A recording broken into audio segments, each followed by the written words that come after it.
And Quyen, thank you for joining us today. Thank you for having me. Yeah, it's a pleasure. Of course. Like I always like to meet new people and just to hear their thoughts, on what they know or what they don't know about Airbnb. And I think nothing is better than having a realtor join us today. Well, definitely. I'm always interested in Airbnb. However, my interested only because I'm on the customer side, the booking side, because I'm looking for Airbnb. You look for it when you travel. And now you don't just travel, you don't just stay at those 5-star hotel or those resort anymore, because Airbnb nowadays, that's so pretty, and there's just a lot of stories behind one setting and one house. You must have stayed at some pretty nice Airbnbs if your description of them is so pretty. Well, that's why I said I don't know much about Airbnb, and the only time I stay at them is when I travel. Otherwise, in town, I don't look for one other than, when I'm out of town. I'm curious, from a customer's perspective, when you travel and you say you stay at these Airbnbs, what exactly are you looking for that draws you to these Airbnbs that would make you book them? Okay, definitely cleanliness. Okay. It has to be So how clean. do you know that it's clean though? Because it's photos. Exactly. So I have to read all the reviews. So you actually read reviews? Most of them, not all, Okay. obviously. But if they have high ratings, the host, if they have high ratings, the picture, well, all pictures looks nice, right? But from the pictures, you can kind of tell, you kind of have an idea of whether the place is good enough for you. Okay. Cleanliness, and whether the neighborhood is good area or not. Let's say when I travel, I want to be in certain neighborhood because you're close to certain things, then yeah. So in the order of most importance, what would you say is number one for you? Is it location or cleanliness? Because those are the 2 points that you really touched on. I think they're both important. If you had to choose one and just commit to one.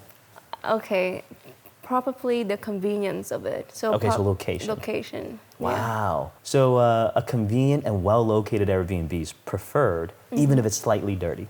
See, you're making it so hard. I told you I need both, but yeah, I think so. Let's say if it's super nice, super clean, but it's far off, way far off, then it might be inconvenient. Then yeah, I prefer the convenience. Wow. Okay, it's an interesting take because it's funny because as an Airbnb host who's I don't want to brag, but I've done over $10 million in their platform, right? Wow. And so I've always gone with the other approach. Like I would find houses that are not exactly centrally located because those are more expensive, right?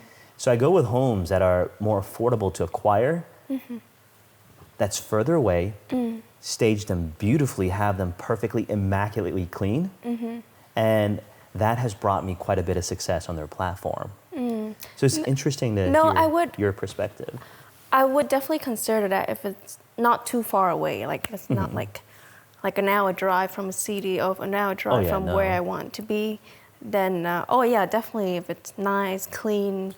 Because at the end of the day, when you travel, you want to relax. You want to be unwind. And other than staying at these hotel resorts, then if you look for Airbnb, obviously you want something, you can relax and you can enjoy a little bit. Yeah. You're on vacation essentially. So yeah, but if it's too far away, like I said, then see, there's a science to this. There's a skill to this. You have to pick the property that's just far enough where it still brings you the cost savings, but at the same time, it's like borderline for the person to actually book it because it's also close enough. See, for example, I have a property here, and I'd like your opinion on it, both as a well-versed Airbnb traveler and as a realtor. I'd like to get your opinion on this. This is a property of mine in Phoenix. Tell me what your thoughts are when you see this thing. Okay, right off the bat, looks very fun. Looks fun? Yeah, it looks what makes very it look fun?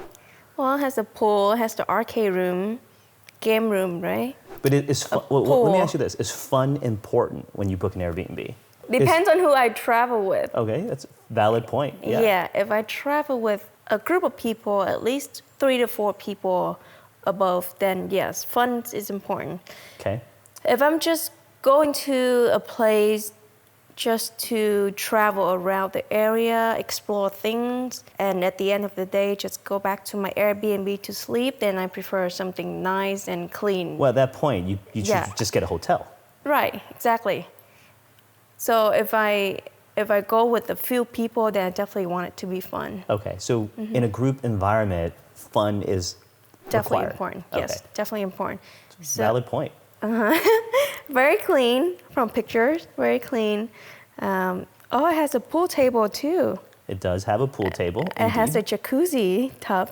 Yep. We like it when you can unwind and Yep, relax. relax. It has a wine fridge for all you cab lovers out there. AKA me. Oh, is that you? Yep. How did I know? No, a big wine lover. Yeah, a big kitchen. Oh, a huge fridge. So this is in Phoenix, Arizona? That one is in Phoenix, where the Super Bowl is happening this year. Okay, how many people can this host? Look at this. Sorry, look at this shower. Which shower are you talking about? The huge one. Oh, they're all big. So this property is in Phoenix. You asked me how many people does it sleep. You can easily fit, I would say at least 16 in there. But for this property, I think I only cap it at 12. Okay. At that amount of people, you definitely need to have fun. Yeah, you definitely need to have fun. It's required. You can't just. No, this is a really nice property. Okay, now let me ask you this. Based off of what you see, okay, I know you probably don't know the area. Well, I don't know if you know the area or not, but what would you pay for an Airbnb like that can fit at least 12 people? Per night? Per night, yeah. What would you pay? Okay, so this is in Phoenix, let's say. It's in Phoenix. Okay, 12 people for, at least $2,000 a night. At least $2,000. Okay, so that's not far off from what I'm charging for that right now. So during the Super Bowl right now, we're doing about $3,000 to $4,000 a night, somewhere around there. I don't really remember, but it is a killer property. Yeah. No, that's why I say at least $2,000 because I don't think it's fair for you to charge anything less than $2,000 for a property like that. I like you. You should tell every Airbnb customer that.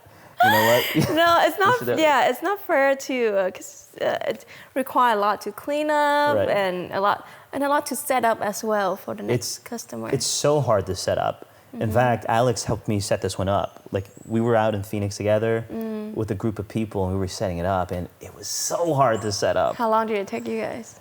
For this specific one, I wanted to do it myself to get all of the content. Well, no, that's not necessarily true. We did hire movers, and they bailed on us last minute when we were there. Oh, no. Yeah, and then I was like, all right, fuck it. We're just gonna do it ourselves and get the content. Okay. And then that was fun.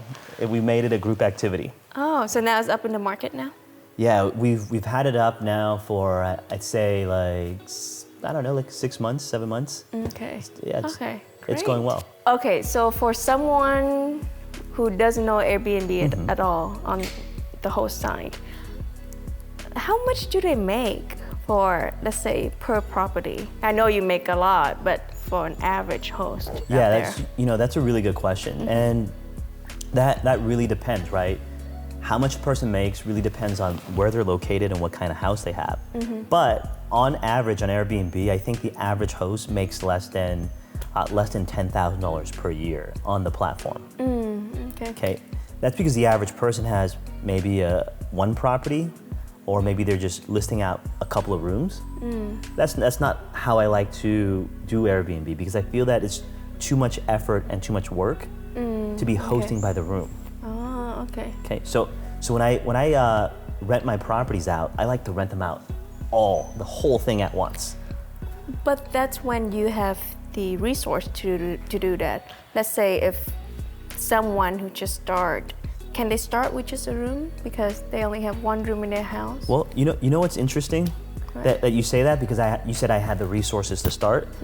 That's couldn't be further from the truth of how I started Airbnb. Oh, okay. Right? So the legend and the myth goes like this, or the legend, I should say.